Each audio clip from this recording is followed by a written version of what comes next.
Welcome back to our special Social Saturday series with my co-host, Becca, Lory, Hector, Things That Really Matter.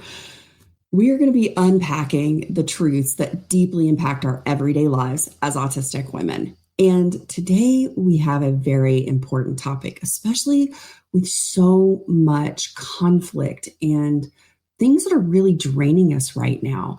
We're talking a lot about asking for help, because that's one of the things so many of us don't do.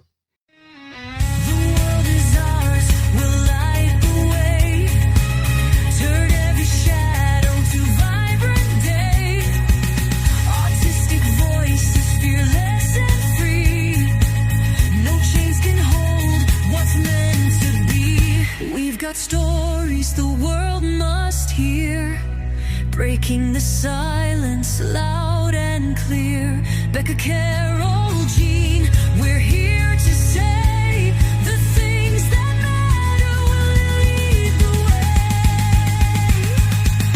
Rise up, rise together, hear it loud. We're standing strong, unshaken, proud. Sharing what matters, hear the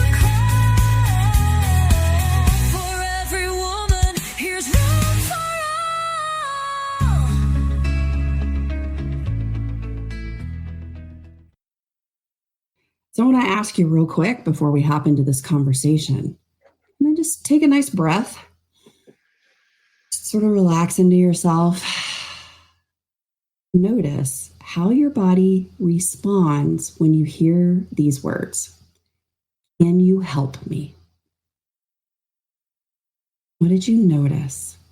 I don't know about you, but I immediately get a little bit on alert, even now. What about you, Becca? Immediately, right? I don't know, my reaction is, what can I do to help this person, right? Which is not the way that I think about help for me, but the way that I think about help for other people, right? So when I hear somebody ask for help, I don't have judgment about it. I just think, oh, sure, what can I do? How can I help you, right? I don't think, oh, you need help with something. That's right. Right. So let's flip the script on that, though, as our friend Scott Bryce says. So if we think about when other people say, can you help me? We're like, oh, yeah, sure. What do you need? No judgment, no question, just immediately, how can I help you? But if it's us saying, can you help me? Right. What happens? Right. Immediately, it's a sense of feeling weak, right? We have somehow been brainwashed to believe that needing other people to accomplish a task is shameful, right? It's a sign of weakness or a sign of vulnerability, right? I venture to guess it comes somewhere from capitalism, but I'm maybe in that state right now where I think everything, it comes from there. But I don't know how we're taught this.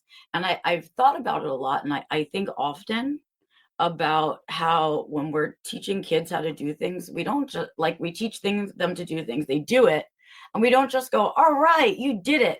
We go, you did it all by yourself. What is that? Yes.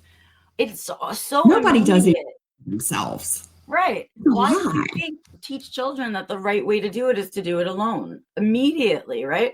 And I feel like that's where it all kind of begins for me. And I think for those of us who are autistic women, there's this pressure to be perfect, right? And asking for help because perfect is part of safe. that picture, right? So yeah, I mean, it's a trap. Perfect. It really is. I mean, it's not just like a social norm trap, but then it becomes the trap that we've agreed to, that we keep ourselves in. Right. And that's where I think that I talk a lot about, and I've seen you talk about it and our friends talk about it, which is, why are we sold this myth of independence? Why are we told, right, that we should be able to do everything by ourselves? I don't understand this misnomer, right? But it has not been my reality as a person. That is not how I have experienced the world at all. And the thing is, when we really think about it, none of us is solely and wholly independent, ever. If you have power in your house, you have power because probably 100+ people have made it possible for you to flip a light switch. If you go to the grocery store and buy your favorite snack, there have been multiple people who have had a hand in making sure that that product was available for you to buy and take home. You might have earned the money, but you didn't do it by yourself. There were people that worked with you in some way. You didn't drive your car or ride your bike or take transport to get to the grocery store. Everything. The store wasn't even possibly open without other people. So the fact that, it's like, oh, I worked and earned this money and I went to the store and I bought it and I did this all by myself. It's a big fat lie. It's a huge lie, right? And the older we get and the more adulting we have to do, the bigger that lie becomes, right? Because I don't know about you, but I know plenty of people that use an accountant at tax time. I know plenty of people that go to a mechanic to get their oil changed. Right? And all of those are acts of interdependence, right? We're all relying on each other for those relationships, right? And what we're not telling people is that life is about collaboration, that there is enough for everyone. That is the other lie, right? There is plenty for everyone, right? And that collaboration is the way to get there, right? That doing it alone is not the way to get there. No, it's not. And let's talk about why we end up in like the shame storm, feeling like we are weak if we ask for help, because as autistic folks, you tell us the rule, we're going to follow it. Right. And if somewhere along the way, somebody said, you did that all by yourself, good for you, then we're like, oh, that means I got to do everything by myself. That's the goal. Right. Message received. Right? Message received. Okay, I put that into my operating system. Right. And so then we believe everybody else. Yep. Right? Everybody else is killing themselves to do it, so we got to do it too. Right. And yet immediately our autistic brain sees how illogical it is, right? What a lie it is, in truth, when we're out there, right? It's a hypocrisy, right? All the time. And so, you're sick, go to the doctor. Interdependence. Wait, that's interdependence, right? And the doctor needs you to go because that's their job, right? So it's two-way interdependence. So it really doesn't exist. This concept of independence does not exist. And the term that we are using as autistics and as advocates that we're seeing is interdependence. And that is a far more accurate descriptor of what we need as human beings to get there. That doesn't mean you need a lot of human interaction or that you need other people for everything, but it does mean that you need other people for some things. And that immediately changes your perspective on asking for help, right? So if we've talked about this big fat lie, big giant fat lie that we have put like the Q-beam light on, right? You are not seeing this now. You are getting this on some level. Let's talk about how that lie of independence has caused us to suffer in silence and think that's what we're supposed to do. Right. This goes along with that little lovely package of ignoring our needs, right? The lovely autistic habit of ignoring our needs to the point of our own detriment, right? In order to fit in, when we call that masking, right? But all of it, right, is part of this myth that we shouldn't let people know that we are not perfect, right? And that we cannot do it alone, right? And so there's a part of me that is still angry about this lie that has been told to me my whole life. And I think a lot about all the different ways that I might have gone about even employment, if I was thinking about it from an interdependent perspective rather than as an individual trying to succeed, right? And I think the silence comes from the shame. It's that shame silence spiral. This terrible thing is happening for me. I'm just not going to talk about it. And imagine, though, for a moment, if we hadn't agreed to the silence spiral, right? If we didn't agree to the silence, and little Carole and little Becca, we were hanging out back when we were like 6, 7, 8 years old, right? And we didn't learn to stay quiet about it. We learned to talk about our needs, and we learned to ask for the things that we needed. And then we learned to turn to each other and say, hey, I need to do this thing. Can you help me? Or do you want to do this thing with me? Right? Maybe you need it too. Right? We didn't learn that skill set. We learned there's shame in that skill set. And I don't understand where that comes from. A lot of it, I think, for me was, and I'm an Enneagram 5, so I have this very independent streak naturally. And so I think it was like gas on that fire that fueled that stoic strength was suffering in silence. Like I was strong if I was suffering silently. Yes, but that's part of it, right? There are people who are motivated by their anger, who are motivated by, right? We find the strength in those pieces, but that's really resilience, isn't it? It's about repackaging what you're given, right? Because I don't think it was necessarily a choice to be silent. I think it became like, oh, when I ask for help, and this is what I would love to know from people who are listening, right? Was there a moment in your life where you asked for help and the response to your request for help was either to shame you or to make fun of you or to not understand why you needed that help? And if those are your initial experiences, that's where it begins, right? Is what was it, that first thing that I asked for help for? And I think so many of us that are autistic, we need help with things that are unusual and out of the norm. And so it's very early on, I feel, we get this experience. Oh, 1000%. And this is one of the things that I talk about in the unveiling method in particular, because we start to receive this messaging very early on when we are openly expressing, hey, this hurts me, this bothers me, or I need this. And the world responds to us because they may not be experiencing it the same way. They're like, that is a little dramatic. Like, you can't possibly be hurt by that. You can't possibly need that. It doesn't bother me in the least bit. Just suck it up, buttercup. Let's keep going. Yep. And that early messaging is where we start to onboard. Number one, I asked for help. People didn't believe that I needed it in the way that I said I needed it, because maybe they didn't need it the same way. And so then we're not getting, number one, our needs aren't getting acknowledged as they are authentically. And then we're like, oh, well, let me tone it down. Maybe I can just ask for this little thing. And so then we start minimizing the need that we have. And then when that isn't fulfilled, because somebody's like, well, no, I don't need that. What do you need that for? Just figure it out on your own. On your own. Figure out how to support yourself on your own. And then we're in this place of like, oh, well, it was too big. People didn't acknowledge it. Like, apparently my experience is wrong. Then it's, okay, I'm going to make it smaller. And then you don't get what you need. Or worse yet, somebody gives you a half-assed version of what you need and it ends up hurting you because they don't really care, because they don't understand. They just throw something your way and say, here you go. Here's your help. Or they say, sure, I'll help you. And then you never hear from them again. And by the time we've asked for it, because we've minimized so much, we're at crisis level. We need it, right? We're in crisis. We let ourselves get there. And what scares me about all this is this boxing away of things that we do, right?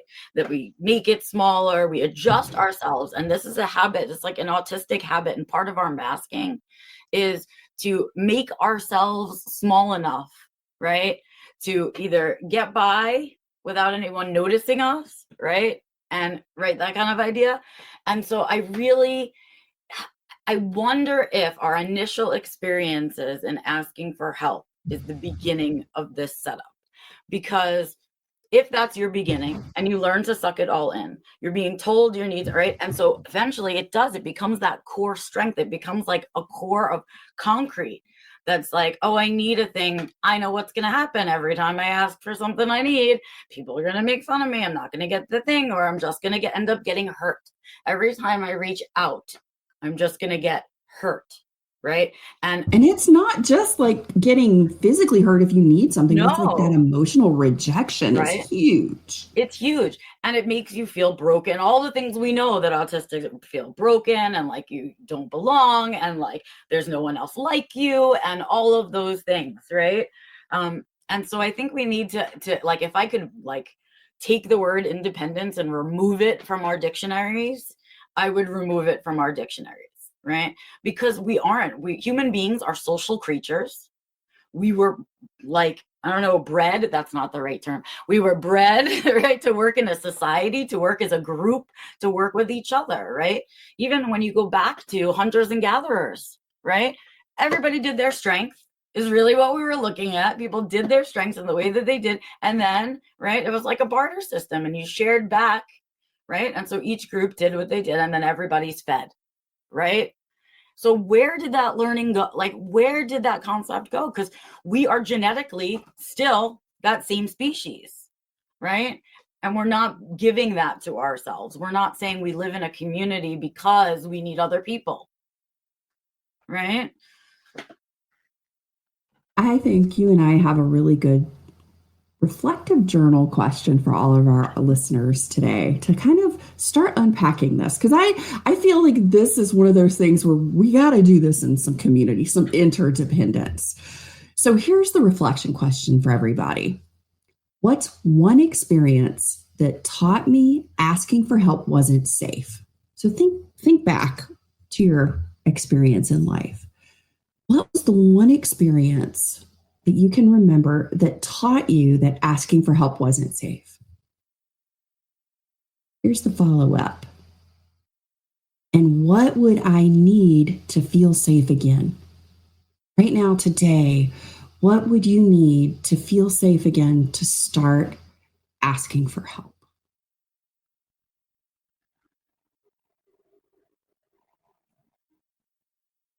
Well, Becca, you and I have kind of covered some big stuff already, but I think we've got a few more things because we really wanted to unpack this because there's so much.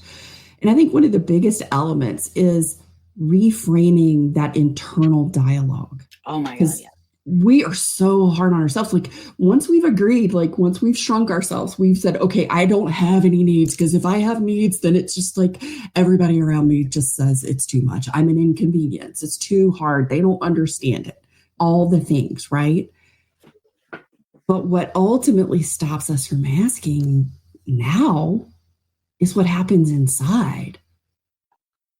So what are some of the things that, through your life that you caught yourself thinking when it came to asking for help? What stopped you? Well, here's a couple of things that I've noticed for myself. Some of it is habitual, and it's that rejection piece where I've asked for help and I've been rejected or not received the help, right? But for me, a lot of times I had this mix between either I was unable to communicate exactly what I needed. Like I didn't really know. I was pre-diagnosis. I didn't have information. How could I even help myself, right? Like half the step of asking for accommodations is knowing what accommodations you need. Right? So sometimes if we've minimized our needs, we have no clue. We have no idea anymore, right? So the first half of the journey, right, was learning those things, that I do actually have needs and those needs are actually important. And like, what are they? So that I can begin to ask for them. The other thing I noticed is something that people talk about all the time, and I did terribly around this question, which is people pre-apologize, or they apologize for themselves, or they apologize too much in scenarios, because you're essentially apologizing for taking up space or apologizing for taking up people's airtime, right? So if I was like, now, I'm sorry, Carole Jean, that I've joined you today for our conversation. Am I talking too much, right? That's right. That's that sense of, right, which is absurd, right? And I think we all have those little dialogues going on inside of our heads about that stuff. Oh, stop right? it. So we're of like, course. please now, I don't even know if this is the right, if I can ask for this. How do I even ask for this kind of help, right? Or whatever it is. So I noticed I used to ask my help for help by apologizing first. I'm sorry to bother you, but I need this thing. Right? Or I'm sorry to interrupt you, or I'm sorry, this was a good one for me. I'm sorry to ask for this really weird thing, right? Because I was convinced that the thing that, right? Because there was always judgment with asking for help. So if I set myself up like, I know I'm probably asking for a weird thing and I apologize for it, at least I've let people know I also know I'm weird. I get that. But could you still help me? right? And so I think about that so much, like why are there so much of that? I had a lot of baggage around it. And what I had to really learn for myself, and I guess for me, my trigger place was that lesson between independence and interdependence and all of these things. And once my logical brain was like, oh, well, that does not make any sense, the rest of me jumped on board, right? The rest of me was done apologizing. The rest of me was like, no, you should all be asking for help. Like, why aren't you delegating? Why aren't, right? And if you look at leaders who are successful leaders, they ask for help all the time. It's called delegation, but it's still asking for help. It's still spreading out the stress, right? And those are the things that I think about. What about you? Oh my gosh. So after your beautiful email that went out for our autistic advocates for our self-care, it really prompted me because I started thinking about this like a little deeper. And so I put together an article, and there were 10 main things that came up. And the number one thing, the thing that usually stops me, even today, and I have to like catch myself sometimes, they're too busy. I don't want to burden them. Yeah. You know, my needs might not be as important as maybe the needs somebody else is having. Yeah. And the thing is, which is like the crazy pants part, it's like everyone has needs. There are 30 basic human needs. We talk about these to break them down so you can start to re-identify your needs. There's 30 of those suckers, and everybody that a breathing human has them. And we're not a burden. We're just a human being, and this is part of our experience.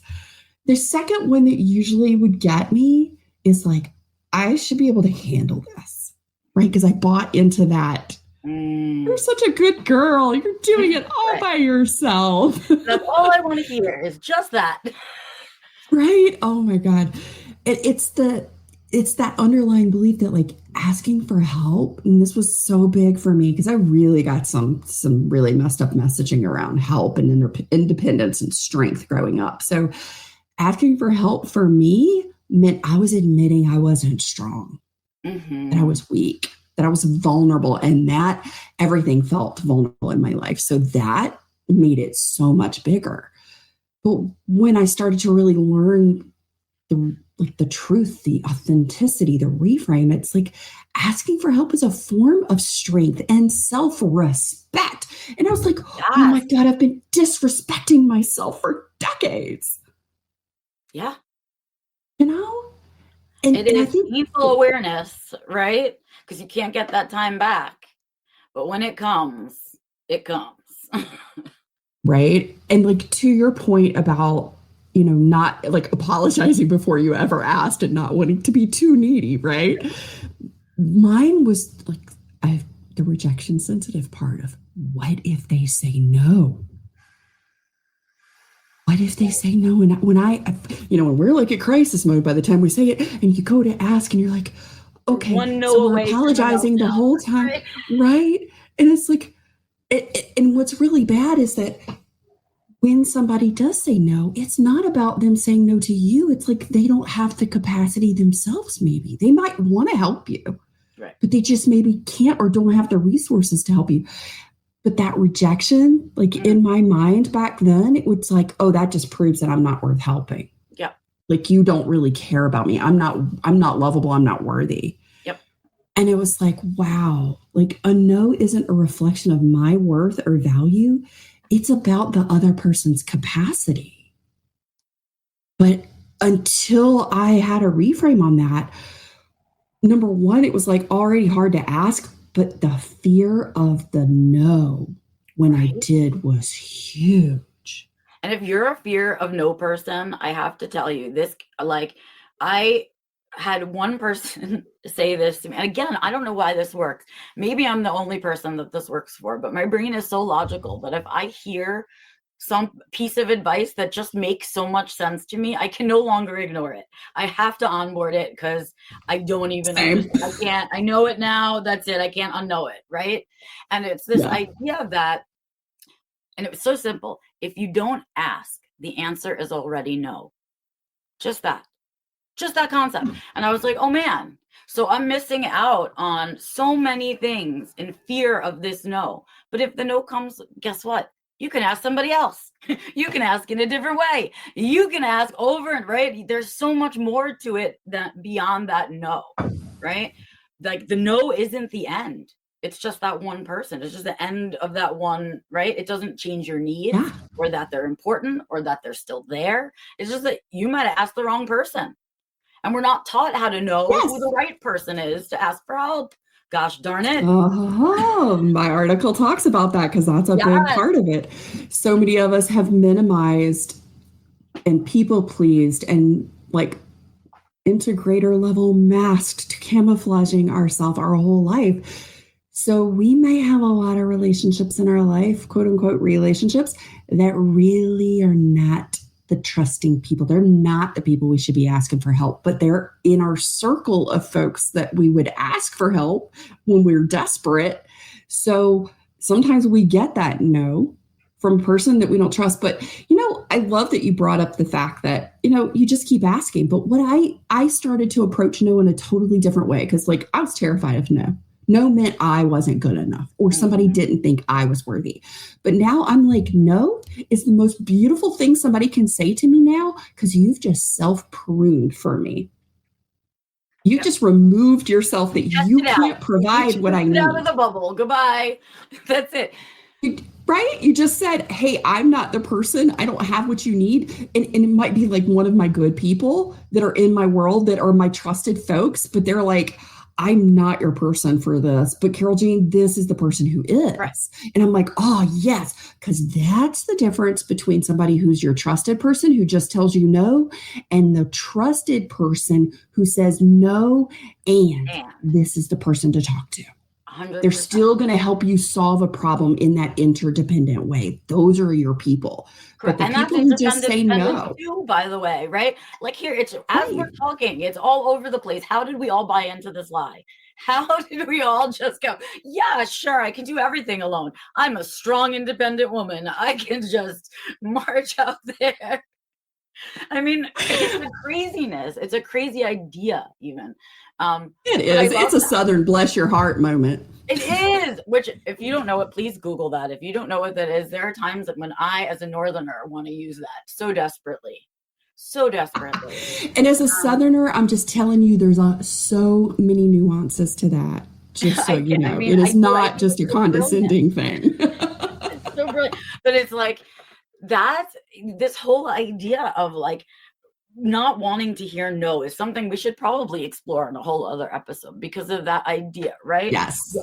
How loaded, right? We talked about the word help today. Here's this little 4-letter word. Talk about a loaded word.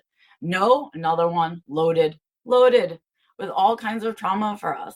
And when we start to unpack it in this way, right, and we start to really see it for what it is, it doesn't get that power anymore. The word help doesn't have that power in my life as much anymore. Right? Absolutely not. Becca, you shared something, and I think this might be the perfect place to layer it in. You shared you had something happen 2 days ago when you asked for help. I did. Did you share with us what happened? I did. I had a really great lesson, and that's what I really want to share with you guys. Is that it was like a growing moment for me, but it's such a good lesson that I want to share with everyone. So I am as autistic as the next guy, right? Didn't know about my diagnosis till I was 36, blind, running through life that whole time, guessing at everything, right? So no surprise, my employment history is a mess, right? And I was always hopping places because I was always confused or misunderstood the assignment or was misunderstood or something, right? And I didn't, again, have words for it. I didn't have any understanding about it. And recently at work, I was placed in a situation or found myself in a situation which felt really familiar and really triggery to me. I was given an assignment, but I wasn't given clear expectations of what was kind of right, what people would need. I wasn't really given a deadline. I wasn't given instructions. I was given like offhanded instructions, right? And what that means for me as an autistic person is I have two options. I can take my best guess, right? And try to suck in the neurotypical parts and try to translate it into my autistic brain and understand, right, what it is that I have to do and then send my best guess, which we do often, right? Or I'm in this position where I can ask for help or clarification, right? And often at this crux of things, I find that people at work, right? You don't want to ask that clarifying question, and for right reasons, right? We've certainly all gotten rejected for asking clarifying questions or looking for context, right? And in a work setting, those clarifying questions tend to get perceived as questioning authority, right? And this was a big topic at work. Like, this was an important, like, money is involved. So it was a big topic, right? And so I opted in that moment not to ask for help and take that risk, and decided to go with the guest route. Went with the guest route, received all of the instructions after the guest route, all of the instructions I should have had from the get-go, right? So I'm in this moment, right? And what I realize is what I need in this moment is help. This did not go down in a way that works for me. I don't want to replicate this again. I don't want to do it this way again. I need something to be fixed in the way that it went down, right? And what I needed to do, my initial response was that the anger core, the concrete core, that's like, fine, I will do it alone. I don't need your stinking instructions. I don't have to care about your expectations. You don't want to give it to me. I'm going to do, right, the autistic version of what you've asked for, right? Oh, you're killing me. So relatable. Right? And this is like, really, guys, pattern for me. Maybe a familiar pattern for you, right? But I just become a war machine, right, when that stuff gets triggered. And that was my initial response. But this is something that I have only learned to do recently, which is that I said to myself, pause for a second, Becca. Because what's really happening here is I'm having miscommunication. The instructions weren't given to me in my way of communicating, right? I would have sent an email with bullet list of like, this is what you need to accomplish. This is what I'm hoping to see. This is right. That's how I give instructions. That's not how everybody else gives instructions. So what I need to do is to ask for instructions in my way. That's the help that I really need. I don't need help with my task. I don't need help understanding my role. I don't need help with executive function and breaking down the task into steps. What I need is clear and direct communication, and I need it in writing because that keeps everyone accountable, right? So the next day I woke up and I wrote myself a lovely professional email and I requested accommodations, because to me, accommodations are just help. They're help. They're help to even They're success enablers. Right. And so while for years I would have just war machined it out at this job, I would have just said, fine, you people don't know how to give instructions. I don't understand, right? And just, I will do my best to work around you is what I would have done, right? But this See, time, I didn't even think that there was an option that I could ask. right? I just like powered through, figuring it all out, white knuckling. Right. Don't see my weaknesses. Don't know I need help. Don't know I'm vulnerable. Don't know I have, strengths and weaknesses, right? Don't know any of that about me. Just give me my paycheck, right? I'm doing my job. But that's a trap for us, right? And the whole purpose of accommodations before we made it a legal issue, right, was that we needed help with some of the basic things so we can perform our jobs at the level we need to perform our jobs at. And so that's what so I asked for accommodations. I asked, can I please have before a meeting an agenda in writing so I can prepare? Can I please have a summary email after my meetings with my follow-up actions and the expectations of those actions in it, right? Because that not only keeps me right on target and gets me the information that I need, but if they send me instructions that are not clear to me, I get to just be like, sorry, could you clarify this step? Could you give me more information on this? Right? And it's not in the sense of help. It's in the sense of, I don't understand your instructions, right? It takes away that it's my fault thing. And it's just I don't understand here. And that was a really painful lesson for me to learn, you guys. I've been exhausted. We've already, with what's going on in our community, right? I'm already kind of low on spoons, but I needed that pause to really reframe the situation through an interdependent lens, right?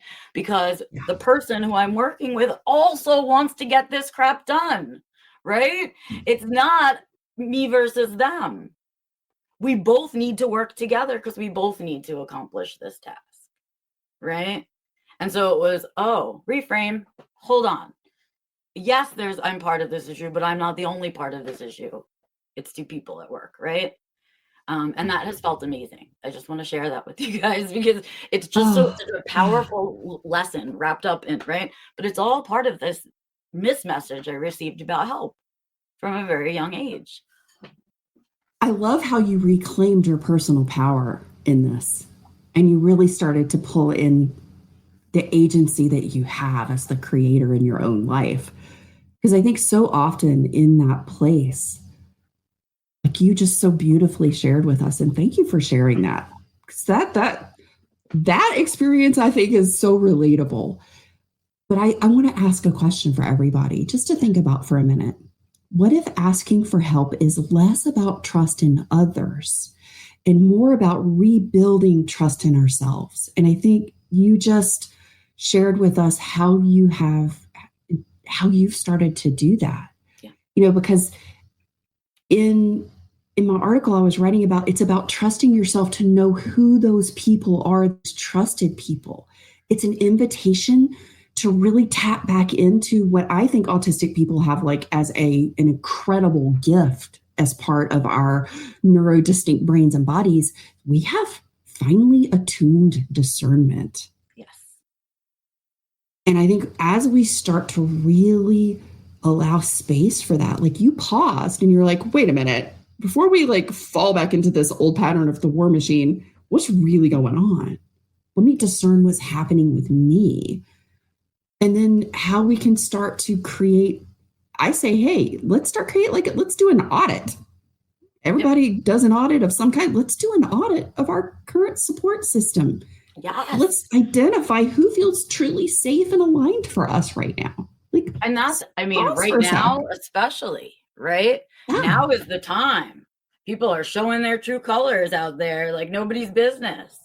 And this is the deal. Like, we get to choose who we surround ourselves with. And the people you choose to surround yourselves with are who help you build your reality. That's your reality, right? That's where it comes from. And so if there are people that you go to for help that don't give you the kind of response that you want, that doesn't make them wrong or bad. It just makes them wrong or bad for you, right? Like, it doesn't work in your bubble. And so you have to be like, okay, well, with that, I take my energy away from that relationship a little bit, and I'm going to find elsewhere to put it.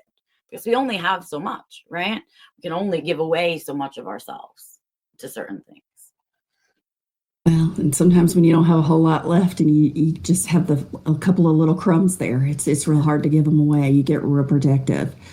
So Becca and I would like to encourage you just to kind of pause this week or maybe after the show to create a safe to ask list. Put 2 to 3 people or resources that you can reach out to without shame to start flexing that muscle, to start really tapping into that discernment area to figure out who are your trusted people. So create 2 to 3 people on a list of your safe to ask. Yeah. And I'm going to say, I love that you picked 2 to 3 people, because the idea that you need to have more than that is obscene. You really don't. One person's plenty. Right? Yes. Thank you.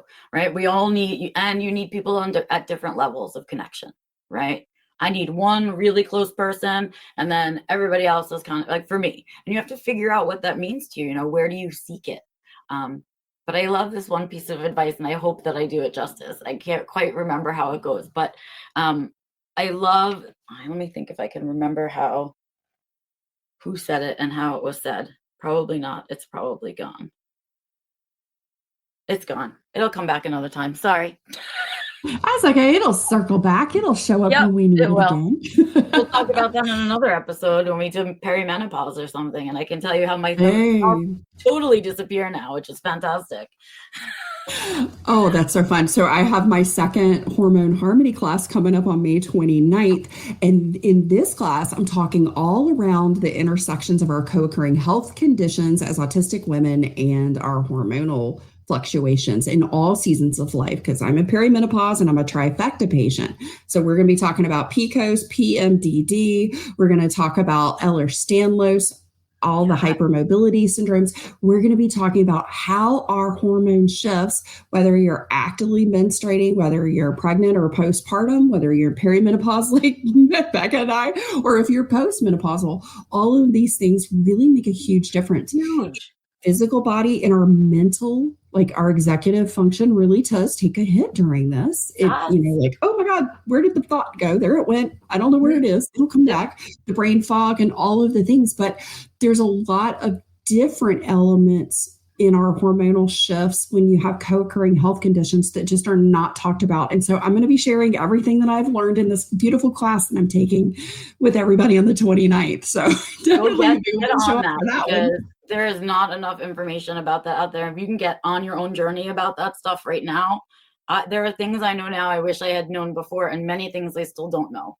And that's not our fault, by the way. Medical community has not cared very much about us in this way. And so they have a lot of work to do too. But it's definitely impactful. And it's a crazy thing to me I'm going to be 50 next year and I'm still learning things about my female body, like about the female productive, you know what I mean? Things that I've beaten myself up for my like very long time, right? I mean, who sold us the thing that like we're all supposed to say the same pant size? Did you know that your uterus goes from the size of a lemon to the size of a mango during your menstruation? Of course I can't fit in my pants. My organs grew. Like, come on, right? It's not my fault for what I ate. Just because my organs grew. That's craziness. And we're not shared that. So go get on this with Carole Jean. She knows what she's talking about. Go get some information.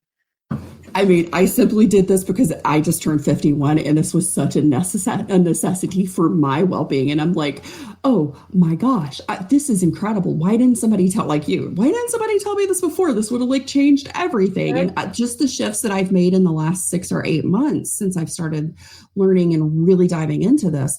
And it's just incredible. And so I'm like, okay, y'all, I'm only like maybe a half a step or a skip ahead of y'all, but I'm going to teach you everything I'm learning because that's how we got to do it. We take care of each other, right? Yep. And in that guise of taking care of each other, you have this beautiful way of, interdependence, of setting up like gentle, loving self-care challenges. And it's like, okay, so if the word challenge, if you're some of my pervasive demand for autonomy people, this is just an invitation. This is an invitation because I'm one of those people. Don't challenge me. I'm not doing anything you tell me. We're inviting you, but I will challenge you. Carole Jean invites you. I challenge you. I love it. I love it. Because one of the things that you asked in the email was, ask for one small thing this week. A 10-minute check-in, a voice note, a ride, or a listening ear. Yep. And, my friend Bridget wrote something really beautiful the other day. And she said, I really just want sometimes somebody in real life just to go for a walk with me and we don't have to talk. That's such a reasonable request.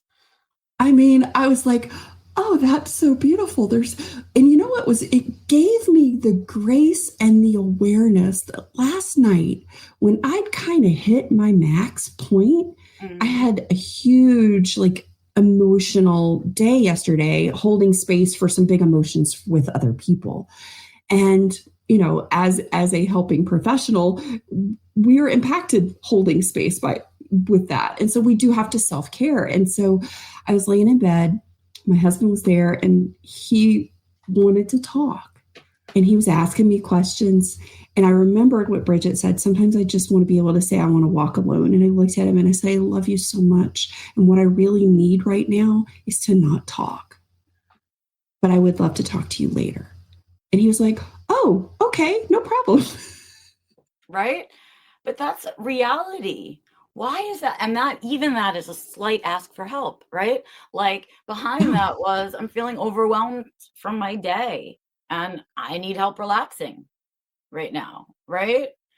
And So these are the moments of growth. When we remember to do that instead of forcing ourselves to have the conversation, right? That's when we win.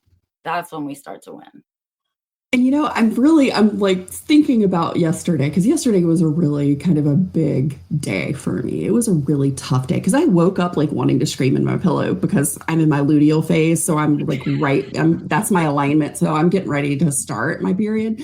And so like all the hormones were showing up yesterday. So I woke up like wanting to scream in my pillow just out of frustration. And then of course cry right after that, because that's how those emotions cycle, right? Yep.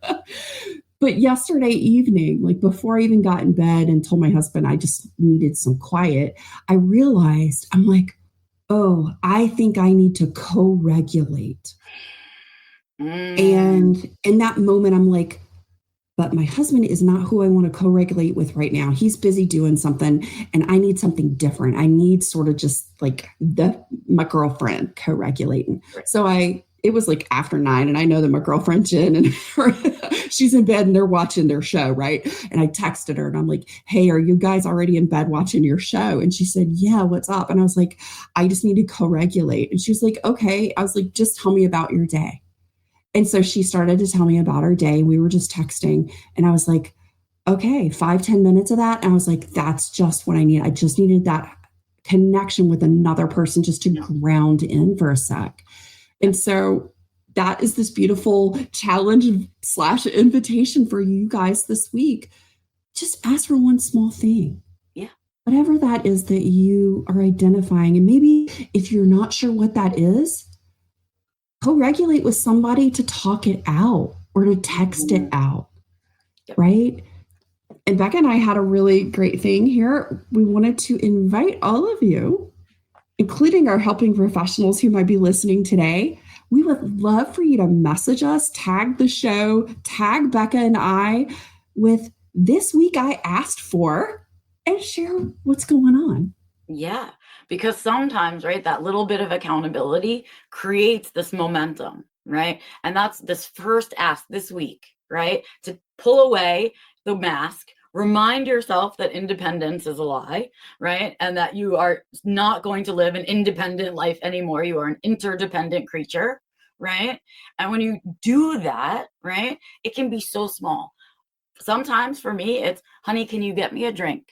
Whereas I would normally push my body that may be hurting and tired, right? Instead of asking my husband to do something for me, someone to go get the mail. Could you pick me something up at the grocery store? Any little things, right? Can you take time out of your day to give me some of your energy and spoons? And they don't have to be a lot. And I just want to challenge you to do that, because we are, as creatures, so quick to give up our own energy to help someone else. It is so important to make sure that you get it back. So if you do this and you do it once and it's not so hard, maybe you'll do it twice or 3 times, right? And it'll become a new brain habit as we try to switch off the idea that help is this vulnerable, weak thing that we're looking for, right? Asking for help is the power move. Yes, it is.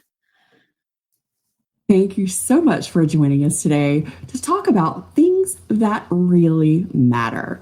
We'll see you next month in this amazing series as we continue to talk about the things that really matter in our community, the things that impact us every day that no one else is talking about. Becca and I are doing it. We are talking all about it. And we want to invite you to share topics, share things and ideas. You're like, y'all, this really matters and we need to talk about this. Send us a message. Let us know. There's an open comment section over on Spotify. You can add it on YouTube. You can DM us on Instagram or over on LinkedIn. We would love to know the things that really matter to you too. Take care and we'll see you for the next one. Thanks for being here. It's been quite a ride.